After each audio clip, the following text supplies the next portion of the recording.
तोड़कर उसके अंदर का फल निकालकर उस फल को शिवलिंग पर चढ़ाकर एक लोटा जल शंकर भगवान को समर्पित कर दिन होना चाहिए मंगलवार। कौन सा दिन होना चाहिए? जम के बोलो जरा, मंगलवार। समर्पित करो। उसके बाद में आप विवाह के लिए अगर समर्पित करे हैं तो विवाह में देरी नहीं होगी।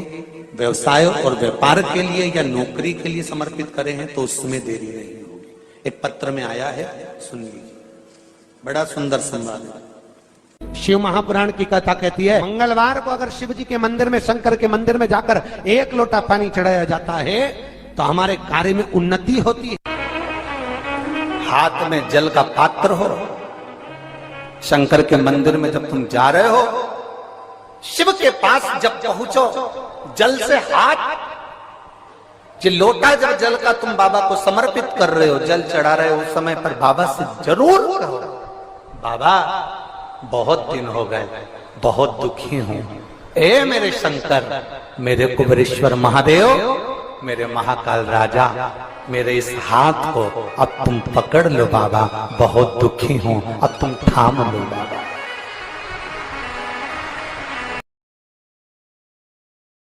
दुनिया के लोग नहीं समझते कि शंकर पर जल चढ़ाने का क्या लाभ है। शिव महापुराण कहती है, अगर एक दिन, शिव महापुराण की कथा कहती है, मंगलवार को अगर शिव जी के मंदिर में, शंकर के मंदिर में जाकर एक लोटा पानी चढ़ाया जाता है तो हमारे कार्य में उन्नति होती है। कोई व्यापार नहीं चलता हो, दिक्कत आ रही हो तो हनुमान जी के दूसरे नंबर का भाई गतिमान का स्मरण करो। हनुमान जी के उल्टे पांव का सिंदूर लाकर गतिमान का नाम लेकर स्वस्तिक बना दिया जाए व्यापार वाली जगह पर, तो व्यापार अच्छा चलने लगता है महाराज। कोई व्यक्ति पैसा खा गया, नहीं दे रहा, बहुत परेशान हो गए, मांग मांग कर दे गए, नहीं दे रहा, हाथ जोड़ लिए, पांव जोड़ लिए, सब कुछ कर लिया, नहीं दे रहा, तो हनुमान जी के तीसरे नंबर का भाई रतिमान, रतिमान, गतिमान रतिमान, रतिमान का नाम लीजिए। पीपल के पत्ते पर लाल सिंदूर से जो व्यक्ति पैसा लेकर गया उसका नाम लेकर बहते हुए पानी में अपनी कामना कर रतिमान का नाम लेकर छोड़ दीजिए। 15 दिन में रतिमान ऐसी उतावली मचाता है कि उसको हाथ जोड़कर वो खुद फोन लगाकर बोलता, भैया तेरा मैं पैसा लौटा दूंगा। रतिमान का स्मरण किया जाता है। रतिमान, ध्यान दीजिएगा, हनुमान का एक स्मरण, पंचमुखी हनुमान का एक भाव। महाराज, जैसे बहुत ज्यादा तकलीफ अगर व्यक्ति को हो गई है, बहुत कष्टमय जीवन चल रहा है, हार गए हर जगह से और तकलीफमय जीवन चल रहा है, तो पंचमुखी हनुमान का एक शिव महापुराण का और स्कंद पुराण का एक बड़ा सुंदर मंत्र है। उस मंत्र को आप सब एक बार हमारे साथ में बोलें। ओम नमो हनुमते रुद्र अवताराय सर्व शत्रु संहारणाय सर्व रोग हराय सर्व वशीकरणाय रामदूताय स्वाहा। बस इस मंत्र को हाथ में काली तिल लेकर, एक जौ लेकर और गूगल लेकर, थोड़ा सा उसमें गाय का घी डालकर, कंडे को या अग्नि को जलाकर इस मंत्र का 11 बार 21 बार जाप कर कर अपनी कामना कर कर छोड़ दीजिए। कैसा भी रोग हो, बीमारी हो, कष्ट हो, दुख हो, तकलीफ हो, 21 दिन के अंदर वो आनंद आना प्रारंभ कर देता है। इस मंत्र, स्कंद पुराण का, शिव महापुराण का ये मंत्र मूल पंचमुखी हनुमान सुख दे। और एक और चीज याद रखिए महाराज, यदि कोई काम के लिए जा रहे हो, कोई व्यापार के लिए जा रहे हो या नौकरी करने के लिए जा रहे हो और लगी नहीं रही, बहुत तकलीफ पा रहे हो, सर्विस ही नहीं लग रही, बहुत कष्टमय हो गया, तो निवेदन करूंगा 5 पीपल के पत्ते पर बेसन के 5 लड्डू घर में बने हुए, गाय के घी के 5 लड्डू रख लो। उस लड्डू के बीचों बीच एक आटे का दिया और उसमें तिल्ली का तेल डालकर इसी मंत्र का प्रयोग कर कर पंचमुखी हनुमान का किसी भी हनुमान के मंदिर में जाकर, दक्षिण मुखी हनुमान के मंदिर में जाकर उसको रख कर आ जाइए। इसके बाद आप उस काम के लिए जाइए, आपका काम सफल हो जाएगा। आपको किसी को नहीं कहना पड़ेगा कि हाथ जोड़ना नहीं पड़ेगा, किसी के पांव नहीं पड़ना पड़ेंगे, तुरंत काम होगा। बस इस मंत्र का स्मरण कर कर पंचमुखी हनुमान का भूतेश्वर जो मंत्र है वो सुख देने वाला। पूरे घर में वास्तु के हिसाब से केवल एक दीवार ऐसी होती है जहां पर हनुमान जी का चित्र लगाया जाए।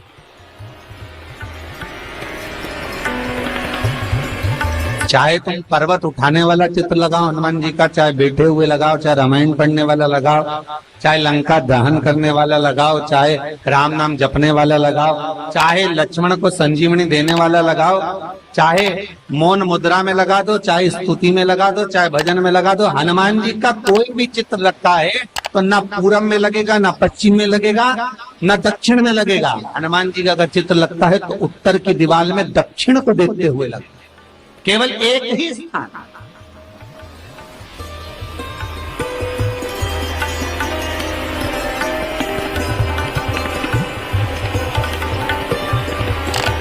जैसे पूर्वजों के चित्र को, पितरों के चित्र को, गए हुए हमारे जीवों के चित्र को दक्षिण में विराजमान किया जाता है, उसी तरह हनुमान को उत्तर में विराजमान कर कर दृष्टि दक्षिण में कर दी।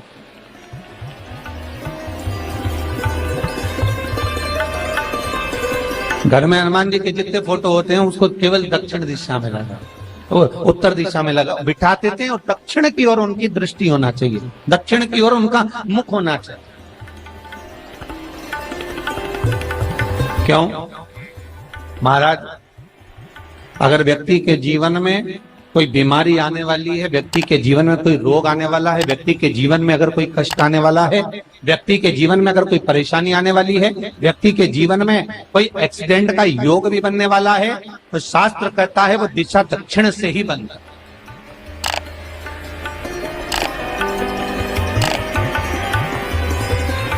ये दक्षिण जो दिशा है ये यम की दिशा। यहाँ संपूर्ण परिवार के साथ यमराज अपने आनंद में निवास करते। और जब हमारे घर में, हम ये नहीं कह रहे कि आप हनुमान जी का फोटो लगाओ, हम ये भी नहीं कह रहे, आपके घर में हो और आपने अगर विराजमान कर कर रखा है किसी दिशा में, तो हमारा तो निवेदन रहेगा, अभी तक आपने अगर जैसा रखा, पर एक बार दिशा बदल कर देखना कि रोग, बीमारी, कष्ट, दुख, तकलीफ में आपको लाभ मिला कि ना। हनुमान जी ने केवल दक्षिण दिशा की ओर अगर मुख कर कर हमने विराजमान कर दिया, फोटो ही विराजमान किया। हम ये नहीं कहेंगे आपसे कि आप बाजार से फोटो खरीद के लाओ फिर लगाओ, नहीं, आपके घर में हो तो आप लगा दें, आपके घर में हो तो विराजमान। अच्छा, कितनी विपरीतता है वो भी आप जरा जानिएगा महाराज, कि शंकर भगवान के ऊपर जो जल चढ़ाया जाता है उसकी जलाधारी उत्तर में जाता है महाराज।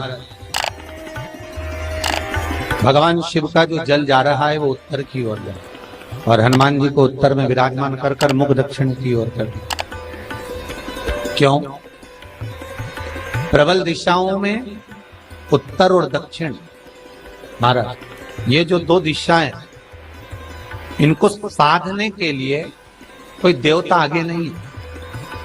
अगर इन दिशाओं को कोई साधने वाला है तो केवल एक देवाधिदेव महादेव ही हो सकता। काल का हरण करने वाला वो महान काल ही हो सकता। शंकर का ही एक अवतार है हनुमान जी महाराज, रुद्र अवतार महाराज। हनुमान जी से कहा तुम दक्षिण की ओर दिशा पर संभालिए, शिव जी कहते हैं मेरा जल जब उत्तर की ओर जाएगा तो इस दिशा को मैं संभाल, चिंता ना करिए। जो स्मरण करने वाला होता है, भजन करने वाला होता है, कीर्तन करने वाला होता है, नाम जाप करने वाला होता है, उसका भी शास्त्र विधान कहता है, उसका भी व्याख्यान वर्णन करता है कि जैसे एक दिशा के रूप में हनुमान जी महाराज को विराजमान कर कर दक्षिण की दिशा पर हम विजय पर, अर्थात रोग पर, बीमारी पर, कष्ट पर, तकलीफ पर हम विजय प्राप्त कर सकते। ऐसा नहीं कि ऐसा कोई रोग नहीं जिसकी दवा नहीं है, पर जब तक भगवान की कृपा नहीं होगी तब तक कोई औषधि मिल सकती नहीं, कुछ प्राप्त नहीं हो सकता। जब भगवान करुणा करते हैं तो आप रूप कुछ ना कुछ सुख की अनुभूति हो जाती है, अपने आप सुख का भान हो जाता है। तो जैसे दक्षिण का जो स्वामी तत्व है, दक्षिण पर जो दृष्टि देने वाला श्री हनुमान जी महाराज है, इसलिए हनुमान जी को उत्तर की दीवार पर विराजमान कर उनका मुख दक्षिण की ओर रखा जाता है। वास्तु शास्त्र के हिसाब से, वास्तु नियमों के हिसाब से सारे फोटो कहीं पर भी लगा सकते हो, पर हनुमान जी का अगर फोटो तुम्हारे घर में है, हनुमान जी अगर तुम्हारे घर में विराजमान है, हनुमान जी का चित्र तुम्हारे घर में विराजमान है, तो उसका मुख दक्षिण का होगा, तो रोग, बीमारी, तकलीफ, कष्ट ये सब दूर हटते। कई लोग प्रश्न करते हैं, गुरुजी आप कहते हो कि हनुमान जी महाराज शंकर भगवान का एक अंश स्वरूप है, एक अंश स्वरूप। पूरी शिव महापुराण की कथा को उठाकर देखिए, स्कंद पुराण को, मत्स्य पुराण को, कूर्म पुराण को उठाकर देखिए। एक बाणासुर का चरित्र और एक श्री हनुमान जी महाराज का चरित्र बहुत सुंदर। शिव का एक अंश माता अंजना के तप साधना से शिव की प्रागट्यता और शंकर भगवान की प्रागट्यता से शंकर का स्वरूप प्रकट हो। इसीलिए तो कहते हैं शंकर सुमन केसरी।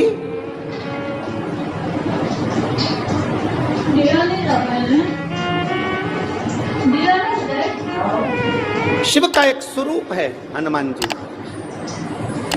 हम तो हमेशा कहते हैं अगर आप हनुमान जी का भी दर्शन कर रहे हैं तो ये अंदाजा लगा कर रखें कि आप शंकर का दर्शन कर रहे हैं। आप शंकर का दर्शन कर रहे हैं तो ये अंदाजा लगा कर रखें कि आप हनुमान जी का दर्शन कर रहे हैं। सब एक, कोई भेद नहीं, सब एक, कोई भेद नहीं। देवताओं, आप एक बेलपत्र, जैसे आप एक बेलपत्र कि ये दो जो पत्तियां होती हैं, जरा ध्यान देंगे, ये दो जो पत्ती नीचे की रहती है बेलपत्र, आगे का भाग एक बेलपत्र और नीचे की जो ये दो पत्तियां होती हैं, इन दो पत्तियों के ऊपर एक एक शमी पत्र। ये दो जो पत्तियां हैं, इन पत्तियों के ऊपर एक एक शमी पत्र और लाल चंदन ये रखकर कितना भी रोगीला व्यक्ति हो, रोग से ग्रसित व्यक्ति हो, जिंदगी में कितना ही दुख पड़ रहा हो, बेलपत्र की ये दोनों पत्ती जिसके ऊपर शमी पत्र रखकर, लाल चंदन रखकर श्री हनुमान जी महाराज और हनुमान जी महाराज के तीसरे नंबर के भाई श्री गतिमान जी। हनुमान जी कितने भाई हैं?